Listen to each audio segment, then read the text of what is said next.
په دې سکرین چې تاسو ته کم ګاډ ښکارېږي دا په نیلامي کې چې دی دا خرڅېږي که تاسو شوقیان یې د دې ګاډو دا ګاډي هم اخیستی شئ او نور سامانونه چې دي هغه هم د دې سره نیلام کېږي لکه حکومت چې دی دا اوس نیلام کوي دا هغه ګاډي دي چې کم په غلطو طریقو باندې چې دی نیولی شوي دي پولیسو قبضه کړي دي حکومت کسانو چې دی دا نیولي دي دغه شانتې نور سامانونه چې دي دا اوس هم دي یوازې دا ګاډي نه دي په دې کې چې دی تاسو ته میلاویږي کپړې به تاسو ته هم میلاویږي کم کسان د دې نیلامۍ شوقیان او دوی چې موږ دغه سامانونه چې دي دا واخلو دغه شانتې کپړې په دې کې تاسو ته هم میلاویدی شي ټایلونه پکې هم میلاویدی شي د ګاډو سامانونه هم دي ټیرونه هم دي د هارډویر سامان دی داسې انویټر پکې دي د لوښو سامانونه دي چینونه پکې دي لکه چې کمې پتې چې دي هغه پکې میلاویږي به تاسو ته دغه شانتې سی آر کویل دي داسې کویلونه پکې دي وغیره نور سامانونه چې دي هغه هم په دې کې موجود دي نو دا سامانونه چې دي دا به نیلام کېږي زه یې راته هم ښیم او تاریخ یې راته هم ښیم دغه شانتې بد د دې دغه شرطونه دا دي چې کله دا تاسو اخلئ په ټایم باندې تاسو لاړ شئ نیلامۍ نه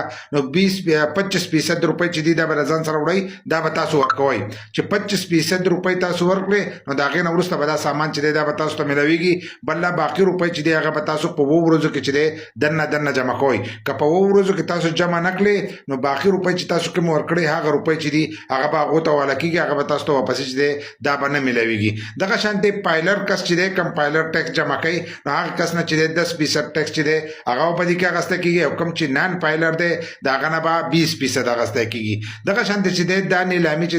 دا به 12 دسمبر د جمعرات په ورځ باندې کېږي لکه د زیارت په ورځ باندې او دا چې دی کسټم هاوس جمرود روډ پېښور دا به هلته کې د دې نیلامي کېږي نو کم کسان چې شوقیان دي هلته لاړ شئ دا ګاډي هم اخیستی شئ کپړې او نور سامانونه چې دي دا هم ترلاسه کولی شئ